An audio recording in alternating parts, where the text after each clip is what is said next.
"You are dead to me." My daughter said that. Not to a stranger, not to an enemy. To me, her father, the man who'd carried her on his shoulders when she was 5 years old and too tired to walk home from the 4th of July parade. She said it standing in my driveway, rain soaking through my shirt, her Mercedes idling behind her like a getaway car. Then she got in and drove away, and I just stood there watching the taillights disappear down Maple Street, wondering when exactly I'd lost her. Let me back up to the morning this all began to fall apart. The 14th of March, 2024.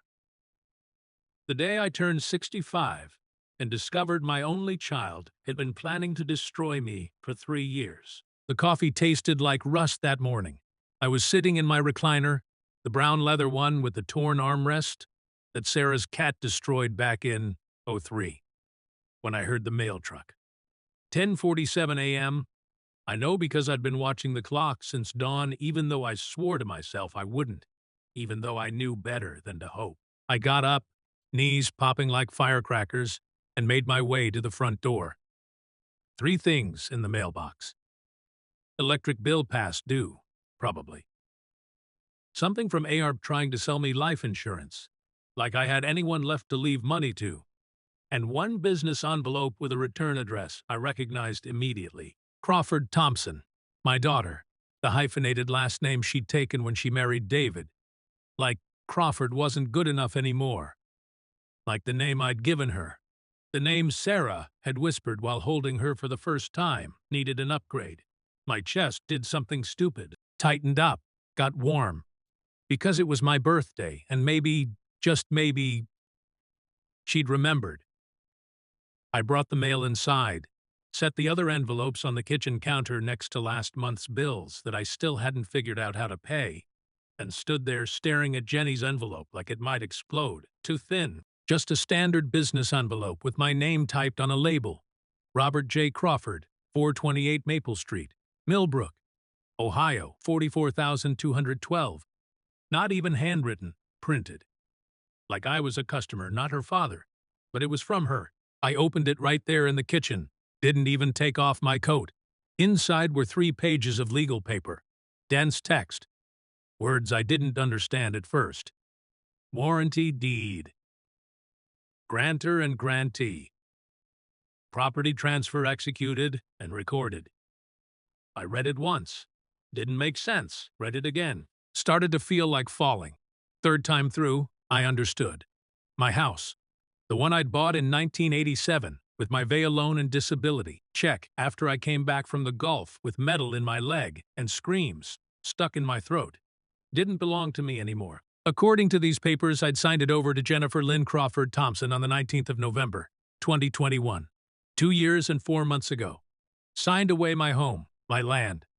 The only thing I had left of the life Sarah and I built together, and I didn't even remember doing it. No, wait, that is not true. I did remember. It was coming back now, slow and sick, like swallowing poison. November 2021, Thursday afternoon. Jenny had come over with David. She'd been all smiles, brought those expensive cookies from the bakery downtown. The ones with the chocolate chips that cost $7 for 6 cookies. I'd thought it was strange. She never just dropped by anymore, but I'd been glad to see her. Dad, we need you to sign some papers. Just banking stuff, totally routine. You know, so I can help you with bills if you ever need it.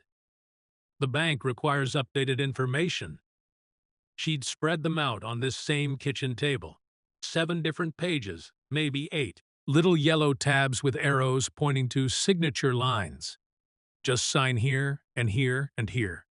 My reading glasses had been upstairs. The light in the kitchen was dim. And she was my daughter, for God's sake.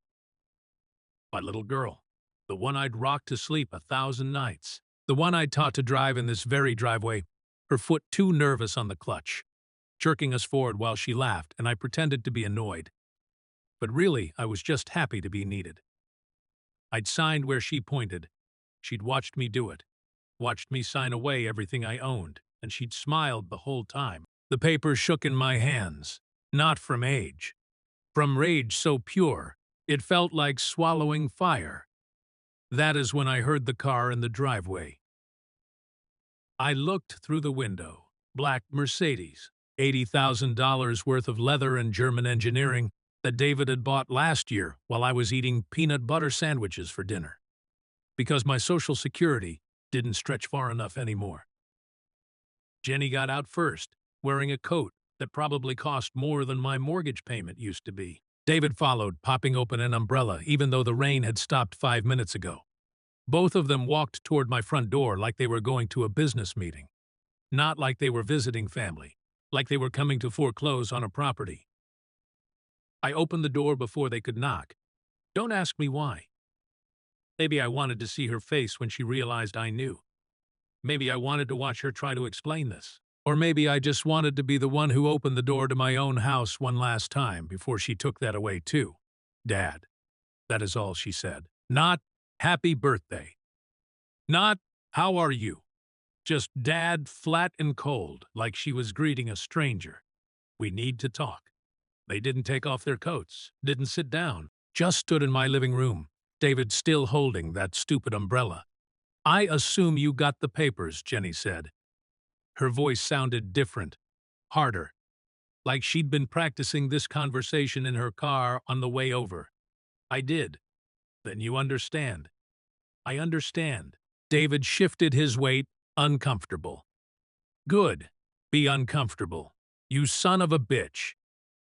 I didn't steal anything.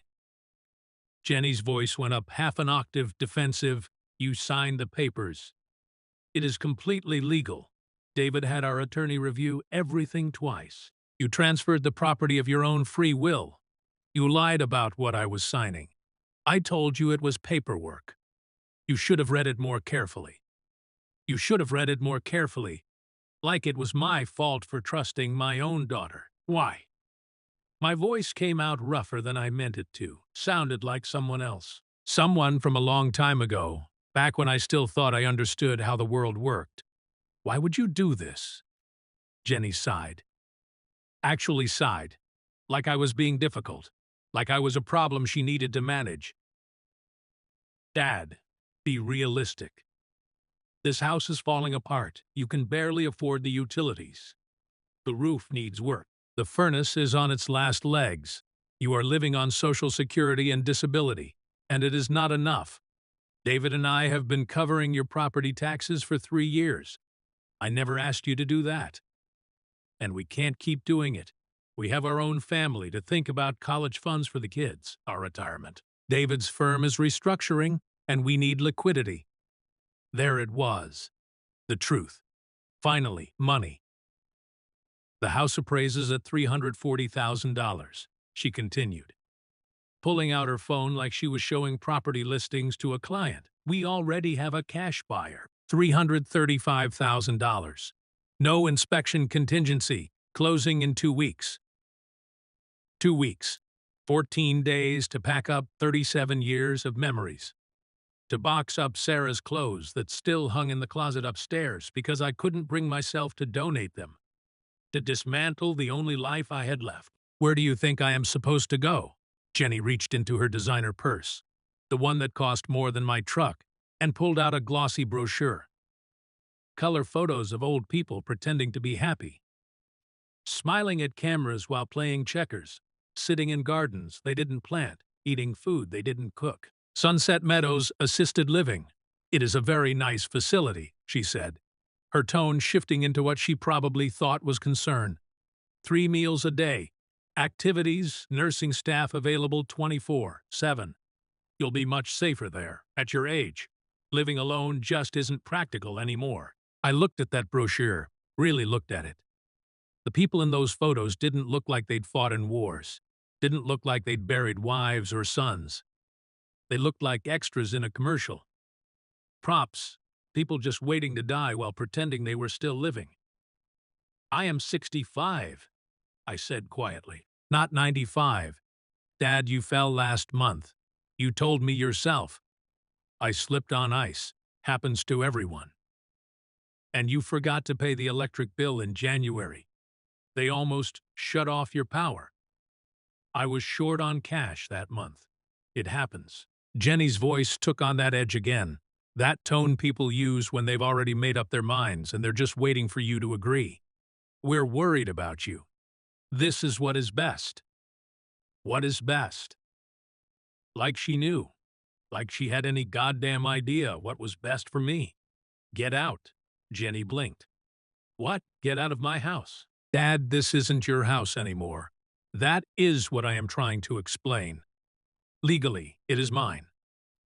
The deed is already recorded at the courthouse. You signed it over. I said get out. My voice came from somewhere deep, somewhere I hadn't accessed in years. The voice that used to give orders to 19-year-old kids in the desert. The voice that kept them alive when mortars were falling and everything was chaos, and someone had to stay calm. Jenny took a step back. David actually flinched. You need to leave, I said. Quieter now, but no less firm. Right now. Dad, you are being unreasonable. I am being unreasonable. You stole my house. You lied to me. You used my trust, my love for you, as a weapon. My hands were shaking. The whole room felt like it was tilting. You want this house so bad. Then you're going to have to drag me out of it. Jenny's face went hard. All pretense of concern evaporated like steam. Fine, she said, voice ice cold. If that is how you want to play this, fine. But understand something, Dad. That closing happens in 14 days whether you cooperate or not. The buyer's already wired the earnest money. The contracts are signed. This sale is happening. We'll see about that. She laughed. Actually laughed. A short, bitter sound. See about what? You don't have money for a lawyer. You can barely pay your electric bill. What are you going to do? Fight this? With what? With whatever I have to. David tugged on Jenny's arm. Come on, honey, let's go. He needs time to process. Process. Jenny jerked her arm away. He needs to accept reality. This is happening, Dad. You can make it easy or you can make it hard, but either way, you are out of this house in 2 weeks. She turned to leave, then stopped at the door, looked back at me with eyes I didn't recognize anymore, eyes that belonged to a stranger. You know what your problem is. You never planned for the future, never saved, never thought about what would happen when you got old. Mom's medical bills wiped you out, and instead of asking for help, you just struggled and struggled until you ended up here. Broke. Alone. Dependent. Each word hit like a punch.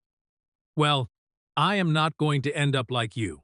I am not going to spend my last years eating cat food and choosing between heat and medication. David and I worked hard for what we have, and I am not going to feel guilty for taking care of my family. I am your family. The words came out broken. I didn't mean for them to sound like that, but they did. Jenny's face didn't change. No, Dad. My family is David and the kids. You are just the past. She walked out. David followed without a word, that umbrella still tucked under his arm like a weapon he forgot to use. I stood in the doorway and watched them drive away. Rain starting up again, cold seeping through my shirt. The Mercedes disappeared around the corner of Maple Street, and I thought about running after it. Thought about a lot of things. But I just stood there until I couldn't feel my feet anymore. I sat down at the kitchen table and looked at those legal papers again. Property transfer executed the 19th of November, 2021, 3 years ago. She'd been planning this for 3 years, probably longer. Waiting for the right moment. Waiting until I was old enough, vulnerable enough, trusting enough. My phone rang. Unknown number. I almost didn't answer, but something made me pick up. Mr. Crawford. A woman's voice. Professional. This is Linda Brennan from Sunset Meadows Assisted Living. Your daughter, Jennifer, called to arrange your intake assessment. We have an opening available next Monday at 2 p.m. Will that work for you? My daughter had already called them. Already set it up, already decided my future without asking me. Mr. Crawford, are you there? I am here. Wonderful. So Monday at 2 p.m., I am not coming. I am sorry. I said I am not coming. Tell my daughter I said no. I hung up before she could respond. The rain got harder, and somewhere in the back of my mind, something shifted. Some gear that had been stuck for years suddenly clicked into place. Jenny thought she'd won, thought I was too old, too broken, too defeated to fight back. She thought wrong. I picked up the phone again and dialed a number I'd written down 6 months ago and stuck to the fridge with a magnet. A number I'd gotten from a flyer at the VA Clinic, Legal Aid Society of Ohio, free consultation for veterans. A man answered on the third ring. Legal Aid, this is Marcus speaking. Yeah, hi, my name is Robert Crawford. I am a Gulf War vet, and I need help. My daughter stole my house. There was a pause. Then, tell me everything. So I did. I told him about the papers, about the lies, about how she'd used my trust like a crowbar to pry away everything I owned. When I finished, Marcus was quiet. For a long moment. Mr. Crawford, this is elder financial abuse. It is a crime. And if you were coerced or misled into signing those documents, there may be grounds to challenge the transfer. Can you help me? I can try. But I need to be honest with you. Cases like this are hard to win. Your daughter will have expensive lawyers, and proving you were misled 3 years after the fact. He trailed off. But there is a chance. There is always a chance, especially if we can show a pattern of manipulation or prove you didn't understand what you were signing. Do you have any witnesses? Anyone who was there when she brought you those papers? Number, just her and her husband. That is not ideal, but we'll work with it. Can you come to my office tomorrow morning?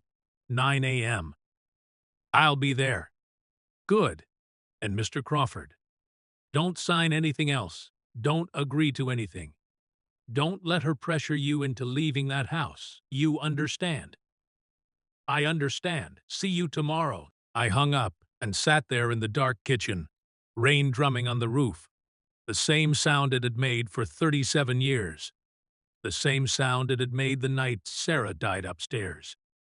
Holding my hand, telling me not to be afraid. I wasn't afraid then, and I wasn't afraid now. Jenny wanted to fight. Fine. She was about to learn something she should have learned a long time ago. You don't back a veteran into a corner, because we've been in corners before. Dark ones. Dangerous ones. The kind where you either fight your way out or you don't come out at all. And I didn't survive 2 wars just to surrender to my own daughter.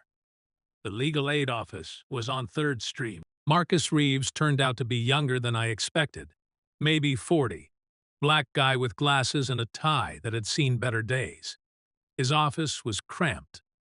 Desk covered in files. Diplomas on the wall from schools I'd never heard of. And a coffee maker that looked like it had survived Vietnam itself. Mr. Crawford. He stood up, shook my hand. Firm grip. Good sign. Thanks for coming in. Coffee. Black if you got it. He poured 2 cups, handed me one. And we sat down across from each other like we were about to play chess. In a way, I guess we were. I read through the documents you faxed over last night, Marcus said, pulling out a folder. And I am going to be straight with you. This is going to be ugly. Most things worth doing are. He smiled at that. Not a big smile, but it was there. Your daughter's smart. Whoever advised her knew what they were doing. The deed transfer is clean, notarized, recorded properly. On paper, this looks completely legitimate. But it wasn't. She lied about what I was signing. I believe you. The problem is proving it. Marcus leaned back in his chair. It is your word against hers. And she'll claim you knew exactly what you were signing, that you were competent, willing, and fully informed. So I am screwed. I didn't say that. He pulled out a legal pad, started making notes. What we need is evidence. Anything that shows a pattern of manipulation or financial exploitation. Bank statements, emails, text messages. Anything where she discusses the house or your finances. I thought about that. She used to text me sometimes. About bills. Do you still have those texts? Maybe. I am not great with phones. Find them, even if they seem unimportant. We're building a narrative here. Marcus tapped his pen on the pad. What about the notary? Do you remember who notarized your signature? I tried to remember that day. The kitchen. The papers. Jenny pointing with her manicured fingernails. David standing behind her, like a shadow. Jenny said she was from David's office. Did she explain what you were signing? Ask if you understood the documents. I thought back. The woman had been young, nervous. She'd barely looked at me. She just asked if I was Robert Crawford. I said yes. She watched me sign and stamp the papers. Whole thing took maybe 2 minutes. Marcus wrote something down. That is good. That is very good. A notary is supposed to verify you understand what you are signing. If she didn't do her job properly, that is a crack in their armor. So what do? We file a complaint, challenge the deed transfer on grounds of fraud and elder financial abuse. We'll request a full hearing. He looked up at me. But Mr. Crawford, Robert, I need you to understand something. This could take months, maybe years, and your daughter has already found a buyer. That sale could go through before we ever see a courtroom. Can't you stop it? Some kind of injunction or whatever they call it? I can try. But judges don't like interfering with property sales, especially when the deed looks legitimate. We'd need to show immediate, irreparable harm. Irreparable harm. She is stealing my house. I know, but in the court's eyes, if you lose the house, you could theoretically be compensated with money later. It is property, not a limb. They see it differently than we do. I set my coffee down. It had gone cold anyway. So what you are telling me is I am probably going to lose my house no matter what. Marcus met my eyes. Didn't look away. Probably. Yes. But there is losing. And then there is losing with your dignity intact. We can make this very public. Very ugly for your daughter. Elder abuse cases get media attention, especially when veterans are involved. The court of public opinion is different than a court of law. You think that matters to her? I think it might matter to her husband. David works in finance, right? Wealth management? Yay. Then he cares about reputation. His clients are rich people who don't want to be associated with someone who abuses his father-in-law. We make enough noise. His firm might distance themselves from him. That is leverage. I thought about that. Using shame as a weapon. It felt dirty. But then again, Jenny had stopped playing fair a long time ago. What do I need to do? First, we file the complaint today. Get it on record. Then we request an emergency hearing to block the sale. Probably won't work, but it puts pressure on them. Marcus pulled out more forms. Second, we go to the media. Local news loves these stories. Veteran fights daughter who stole his home. It practically writes itself. I don't want to be on television. You might not have a choice. Sometimes you have to fight in the open. I didn't like it. Didn't like the idea of my family's dirty laundry being aired for strangers to judge. But then I thought about Jenny's face yesterday. The coldness in her eyes. You are just the past. Okay, I said. Let's do it. We spent the next 2 hours filling out paperwork. Marcus asked questions I didn't want to answer. How much money did I have in the bank? Not much. Did I owe any debts? More than I wanted to admit. Had I ever been diagnosed with dementia or cognitive decline? No, but I could see where this was going. Jenny would claim I was incompetent. When we finished, Marcus walked me to the door. One more thing, he said. Be prepared for your daughter to escalate. Once we file this complaint, she is going to know you are fighting back. She might get aggressive. Let her. I am serious, Robert. Don't engage with her alone. Don't sign anything. Don't let her into your house without a witness. People do desperate things when money's involved. Went back down those creaky stairs and out into the cold March morning. The Vietnamese restaurant was opening up, the smell of pho and coffee drifting out onto the sidewalk. My stomach rumbled. I'd forgotten to eat breakfast, but I kept walking, had somewhere I needed to be. The Millbrook Gazette office was 3 blocks away, sandwiched between a hardware store and a barber shop. I'd never been inside before, never had a reason to. But Marcus was right. If we were going to fight this, we needed to fight loud. A young woman sat at the front desk, typing on a computer. She looked up when I walked in. I need to talk to someone about a story, about elder abuse. Her eyebrows went up. 1 second. She disappeared into the back and returned with a man in his 50s, balding, wearing a shirt with coffee stains. I am Bill Hernandez, editor. You have a story for me? My daughter stole my house, tricked me into signing it over. I am a veteran, and she is trying to throw me into a nursing home so she can sell my property. Bill's expression changed, went from bored to interested in about 2 seconds. Let's talk in my office. I told him everything. Bill took notes the entire time, asking questions, digging for details. This is good, he said when I finished. This is really good. We can run this tomorrow if you are willing to go on record. What does that mean?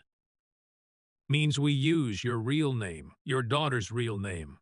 The whole truth, no anonymity. Once this was out there, there was no taking it back. Jenny would know. Everyone would know. But maybe that was the point. Do it. You sure? Because I've seen these things tear families apart. My family's already torn apart. Bill nodded slowly. Okay, I'll need to verify everything, court documents, property records, that kind of thing. And I'll reach out to your daughter for comment. That is standard.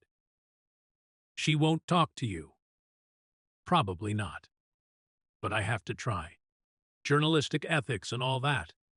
He stood up, shook my hand. This'll run Wednesday morning, front page.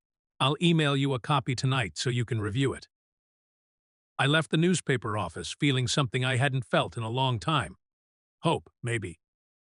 Or maybe just the satisfaction of knowing I'd thrown the first punch.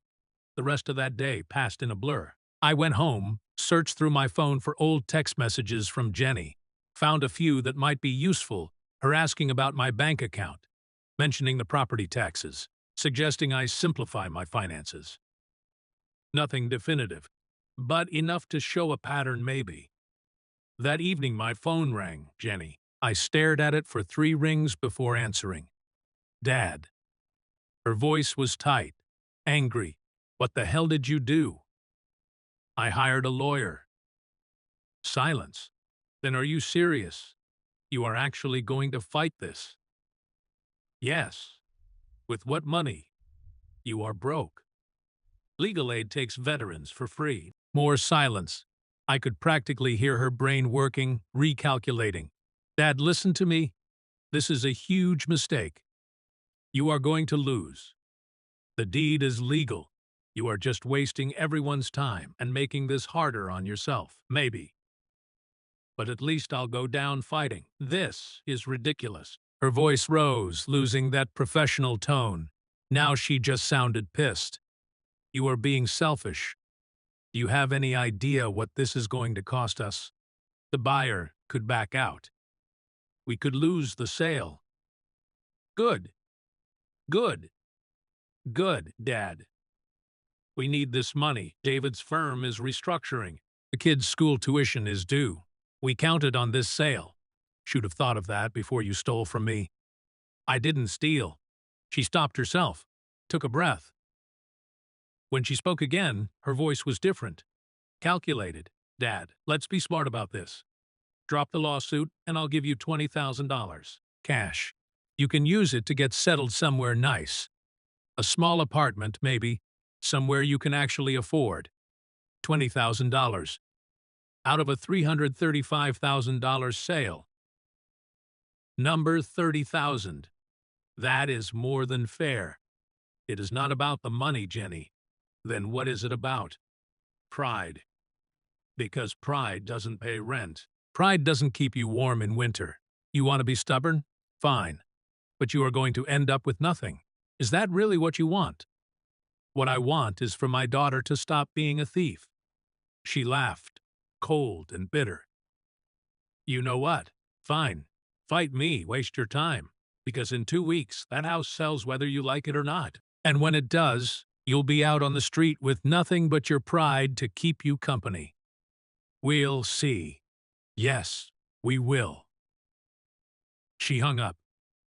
I sat there in the dark, phone still in my hand, and thought about that little girl on the bike, pigtails flying, missing front teeth, laughing as she rode up and down Maple Street while I watched from this chair. That little girl was gone. Had been for a long time. I just hadn't wanted to see it. Wednesday morning, the Millbrook Gazette hit doorsteps at 6 a.m. By 7 a.m., my phone was ringing off the hook. The story ran front page, just like Bill promised. Big headline: Local veteran claims daughter stole his home. My photo, the one from my VAAD, right there for everyone to see. Jenny's name in print. The whole ugly story laid out in black and white. My neighbor Tom called first. Bob, I just read the paper. Jesus Christ, I had no idea. If you need anything, then Carol from the Methodist Church. Robert, we're praying for you. What your daughter did is unconscionable. Then people I barely knew, people I'd forgotten existed. By noon, the story had been picked up online. By evening, a television reporter from Cleveland was calling, asking if I'd do an interview. Marcus called at 8 p.m. You see the news. Hard to miss it. It is working. The pressure's building. I got a call from your daughter's attorney this afternoon. They want to talk settlement. My heart jumped. Settlement? Don't get excited. It is probably not what you think. But it means they're feeling the heat. They want this to go away quietly. What did you tell them? That we'll listen. But we're not agreeing to anything until I hear their offer. Marcus paused. Robert, I want you to prepare yourself.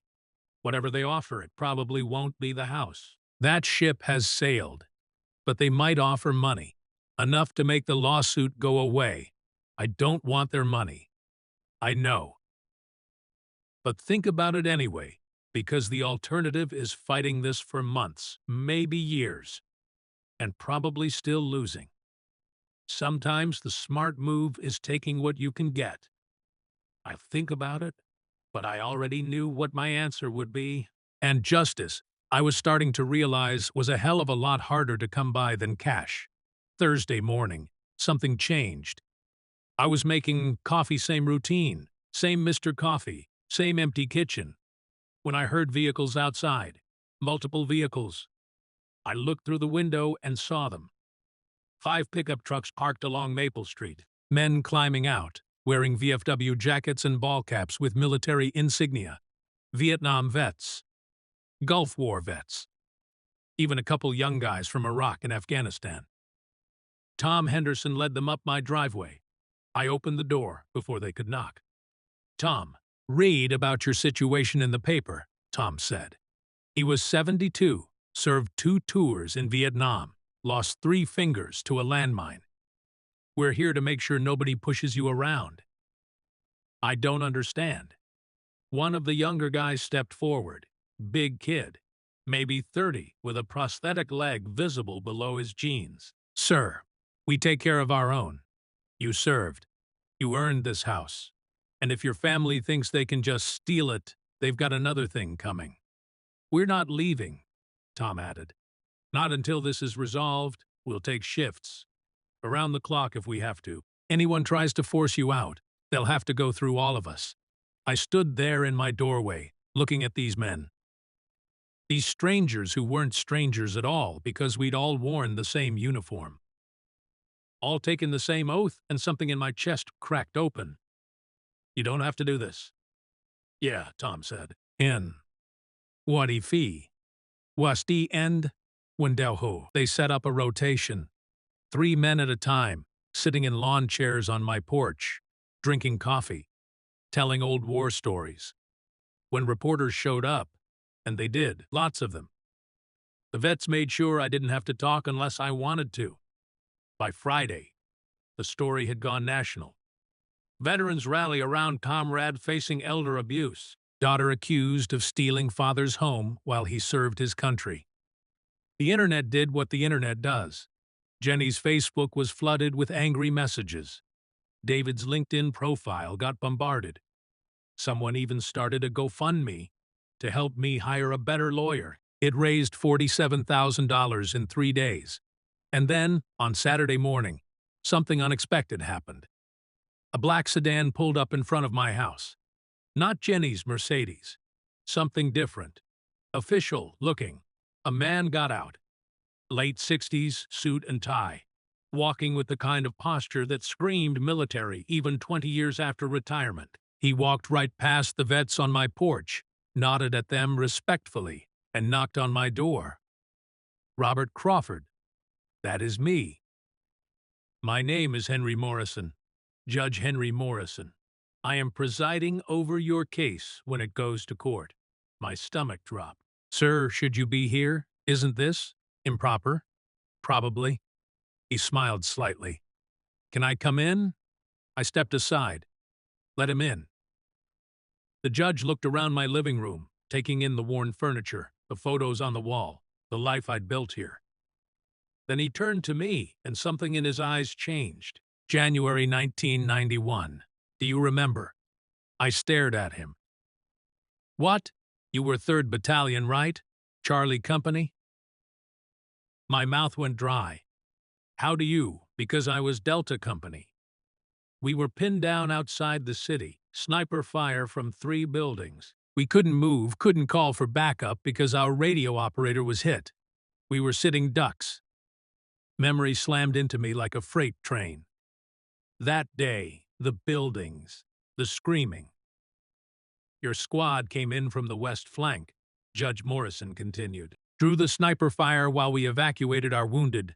3 of your guys got hit, but you got us out. I remembered. God help me, I remembered. You saved 11 lives that day, Robert. Mine was one of them. We stood there in silence. 33 years collapsing into nothing. I can't show you favoritism in court, the judge said quietly. I won't. But I can make sure your daughter knows she is not just fighting you. She is fighting everything you represent, every sacrifice you made. And I can make damn sure this case gets the attention it deserves. He walked to the door. The hearing is set for next Friday. Be ready. He left, and I stood there heart pounding, wondering if maybe, just maybe, the universe was finally on my side. Friday, the 29th of March, 2024.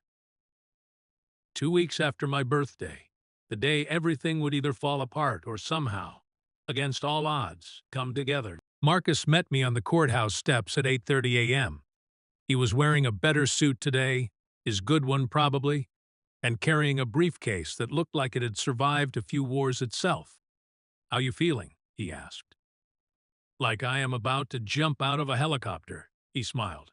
That good or that bad? Behind me, Tom and 15 other vets had shown up in their dress uniforms, medals on their chests, pride on their faces. They weren't allowed in the courtroom. This was a closed hearing, but they'd come anyway, standing watch, bearing witness. Whatever happens in there, Tom said, gripping my shoulder. You've already won. You stood up. That matters. I nodded, not trusting my voice. Jenny and David were already inside. I could see them through the glass doors, sitting on a bench with their attorney, a sharp-looking woman in an expensive suit who probably charged more per HR than I made in a month. Jenny wouldn't look at me when I walked past, just stared straight ahead, hands folded in her lap like she was at church instead of court. David glanced over once, then looked away fast. Coward, we filed into the courtroom. Judge Morrison was already seated, reading through documents. He looked up when we entered, his face completely neutral. Professional. Not the same man who'd stood in my living room 6 days ago and told me I'd saved his life. All parties present. His voice carried that judge authority, the kind that makes you sit up straight without thinking about it. "Yes, Your Honor," said Jenny's attorney, standing. Patricia Westwood representing the respondent, Jennifer Crawford Thompson. Marcus Reeves for the petitioner, Robert Crawford. Judge Morrison nodded. This is a preliminary hearing regarding the petition to void a property deed.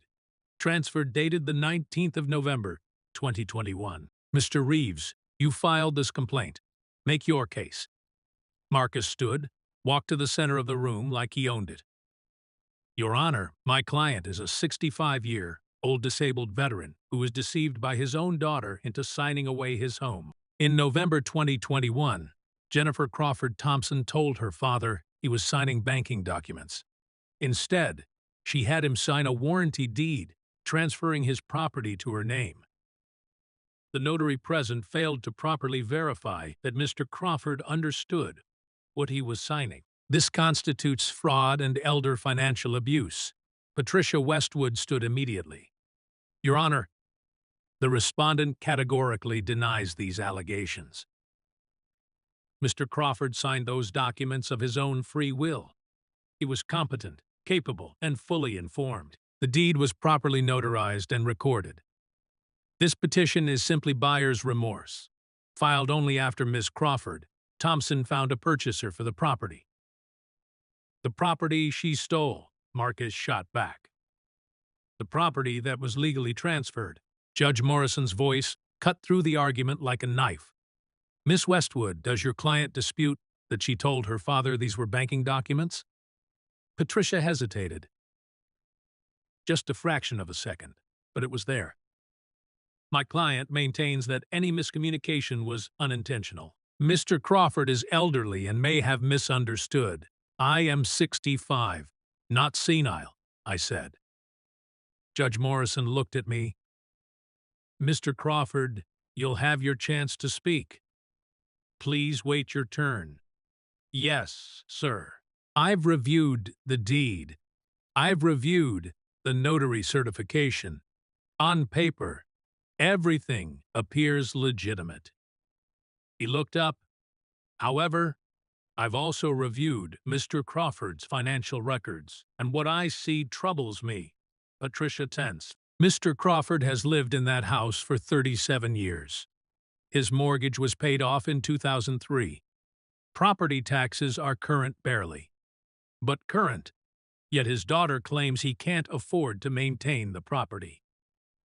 Judge Morrison leaned forward. Miss Westwood, can you explain why your client felt it necessary to take ownership of her father's home, rather than simply helping him financially if he was struggling? Your Honor, Miss Crawford Thompson acted out of concern for her father's welfare. Did she? The judge's voice got sharper, because from where I am sitting, it looks like she acted out of concern for a $335,000 payday. The courtroom went silent. Jenny's face went white. Judge Morrison continued. I've also been made aware that Miss Crawford Thompson attempted to have her father placed in assisted living without his consent, that she blocked his access to accounts, that she scheduled his intake at a facility before even informing him of her plans. He looked directly at Jenny. Miss Crawford Thompson, please stand. Jenny stood slowly, her attorney standing with her. Did you or did you not tell your father he was signing banking documents when in fact he was signing a property deed? Jenny opened her mouth, closed it, looked at her attorney. Your Honor, Patricia interjected, my client invokes her Fifth Amendment right. I am not asking her to incriminate herself. I am asking a yes or no question. Did you tell your father these were banking documents? The silence stretched out like taffy. Finally, Jenny spoke. I may have simplified the explanation. He wasn't reading the documents carefully, and I didn't want to confuse him. So you lied. I didn't lie. You deceived him. You knew he didn't understand what he was signing, and you allowed it to happen anyway. Judge Morrison leaned back in his chair. Miss Crawford Thompson, I've presided over a lot of cases in my 30 years on the bench. I've seen families destroy each other over money. I've seen children steal from parents.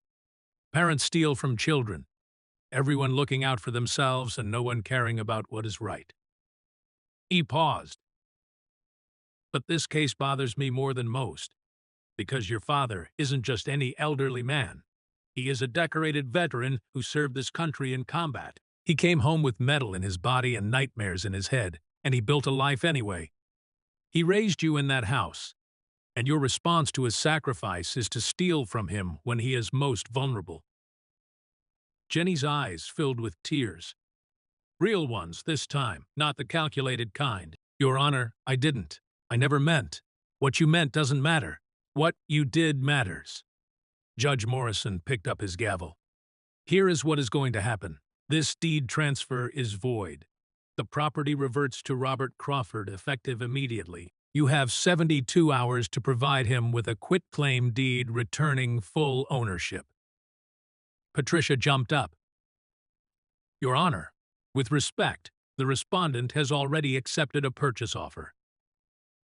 Then she'll have to explain to her buyer why the sale can't proceed. That is not my problem. Your Honor, this is highly irregular. So is committing elder abuse.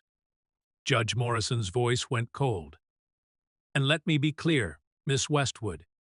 If your client does not comply within 72 hours, I will hold her in contempt. If she attempts any further legal action to claim this property, I will refer this case to the District Attorney for criminal prosecution.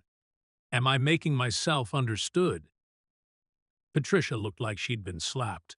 Yes, Your Honor. Good, he looked at Jenny. Miss Crawford Thompson, you are very lucky your father is a better person than you are. Because if I were in his shoes, I'd be pushing for criminal charges right now. You should spend the rest of your life being grateful he is showing you mercy. You don't deserve. Jenny was crying openly now, mascara running down her face. Judge Morrison turned to me. Mr. Crawford, your home is yours. It always was. This court recognizes that and apologizes for the ordeal you've endured. I stood there, trying to process what had just happened. I'd won. Against all odds, all expectations, I'd actually won. Thank you, Your Honor, Marcus said, shaking slightly. Thank you. Don't thank me. Thank your client for having the courage to fight. Judge Morrison banged his gavel. This hearing is concluded. Outside the courthouse, the vets erupted in cheers when Marcus gave them the thumbs up. Tom crushed me in a hug that probably cracked a rib. Reporters swarmed. Cameras flashing. Questions flying. Mr. Crawford, how do you feel? What do you want to say to your daughter? Will you press criminal charges? I didn't answer any of them. Just stood there on those courthouse steps, sun on my face, feeling like I'd survived. Something I didn't think I'd survive. Jenny and David came out 10 minutes later. The reporters turned on them like sharks. Miss Crawford Thompson, do you regret what you did? Will you apologize to your father? How does it feel to lose? Jenny kept her head down. David's arm around her shoulders as they pushed through to their Mercedes. She looked small, broken. Nothing like the cold, calculating woman who'd stood in my living room 2 weeks ago. Part of me felt sorry for her. A bigger part didn't. She started the car, pulled out, and just before she drove away, she looked back at me through the window. Our eyes met. She mouthed something. I couldn't hear it through the glass, but I could read her lips. I am sorry. The next 72 hours passed in a blur. The news coverage exploded. National outlets picked up the story. Judge sides with veteran in elder abuse case. Father wins back home, stolen by daughter. My phone rang constantly, interview requests, book deals, even a goddamn movie producer. I ignored all of it. On Monday morning, a courier delivered the quit-claim deed. Jenny had signed it. No fight. No appeal. Just her signature returning what she'd stolen. along with a handwritten note. Dad, I don't expect you to forgive me. I don't forgive myself. What I did was unforgivable. I was drowning financially, and I panicked and I became someone I hate. You deserved better. You always deserved better. I am sorry doesn't fix anything, but I am sorry anyway. Jenny, I read that note 5 times. Then I put it in a drawer and went back to my coffee. 3 months later, summer arrived in Ohio with the kind of heat that makes the air shimmer. I was in my backyard. My backyard. My property. Mine working in the garden Sarah had planted 20 years ago. The tomatoes were coming in. Nice this year. Tom stopped by around noon with sandwiches and cold beer. Heard Jenny and David filed for bankruptcy, he said, settling into a lawn chair. Lost the house. Had to move into an apartment. Yeah, I heard. You feel bad about it. I thought about that while pulling weeds. Did I feel bad? Yes and no. Yes, because she was still my daughter. Still, the little girl on the bike, somewhere deep under all the greed and bad decisions. No, because she'd made her choices, and choices have consequences. I feel sad, I finally said, but not guilty. There is a difference. Tom nodded. We sat in companionable silence, drinking beer, watching clouds drift by. The kind of afternoon that makes you remember why you fought so hard to stay alive. My phone buzzed. A text from a number I didn't recognize. Mr. Crawford, this is Lucas, Jenny's son, your grandson. I am 16 now. Mom finally told me the truth about what happened. I am really sorry. She was wrong. I hope maybe I could visit you sometime. I'd like to know my grandfather. If you want to, I mean, no pressure. I stared at that message for a long time. Then I typed back, come by Saturday, 2 p.m. I'll make burgers. The response came immediately. I'll be there. Tom saw me smiling. Maybe. We'll see. Because that is the thing about family. It is complicated. It breaks and bends, and sometimes it snaps completely. But sometimes, if you are lucky, small shoots of something new start to grow in the wreckage. I wasn't ready to forgive Jenny. Might never be. But her kids. My grandkids. And maybe teaching them something about honor and dignity and standing up for yourself. Maybe that was worth keeping the door cracked open. Just a crack. 6 months after the trial, the first cold snap of November arrived right on schedule. I was sitting in my chair, the same leather recliner I'd hauled back from Fort Benning 37 years ago, watching the first snow fall on Maple Street. Simone knocked on the door. I looked through the peephole and saw them, Jenny, both of them standing on my porch looking nervous and cold.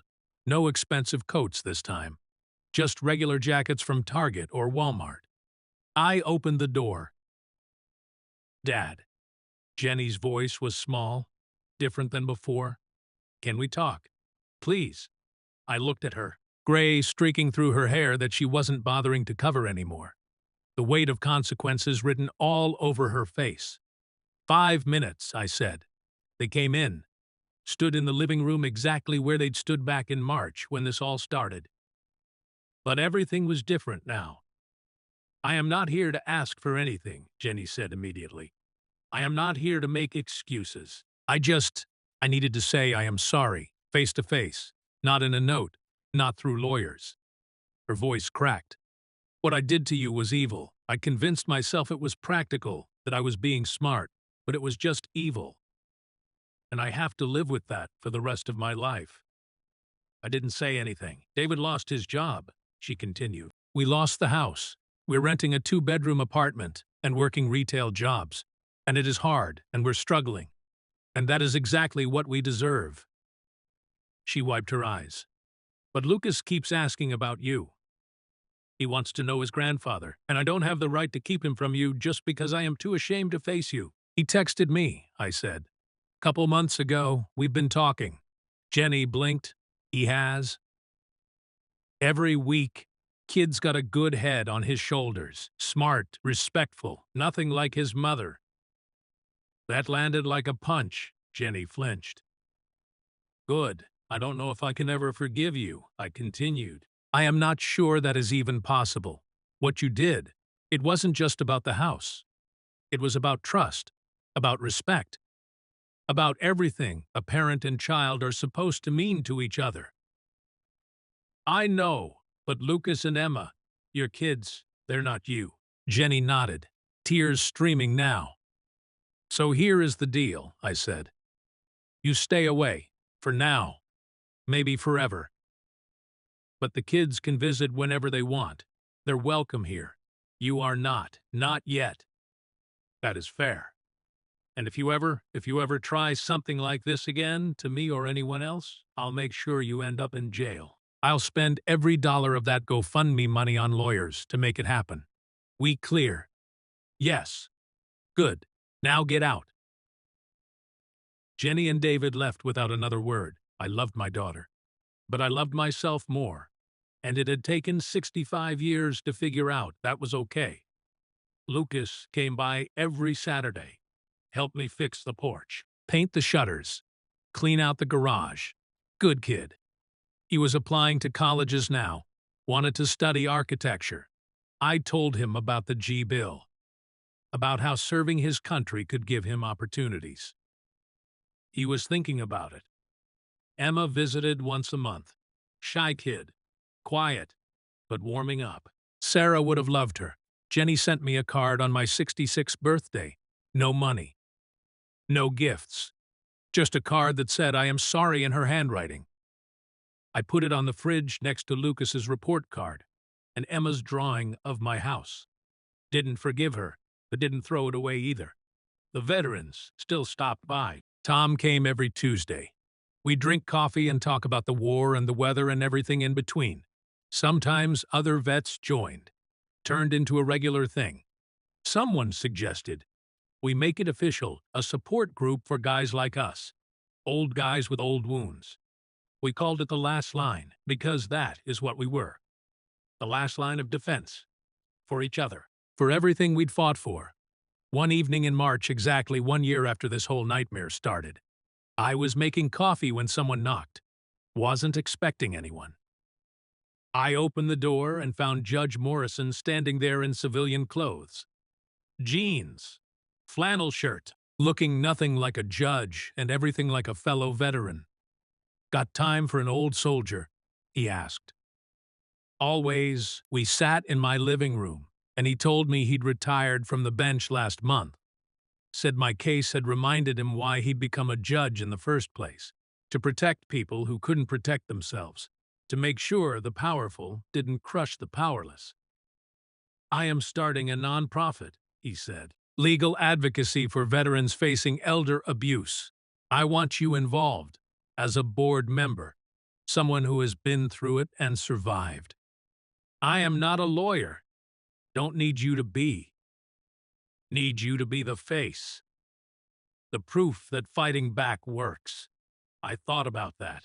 About all the other guys like me out there. Guys who'd served their country and come home to families who saw them as paychecks instead of people.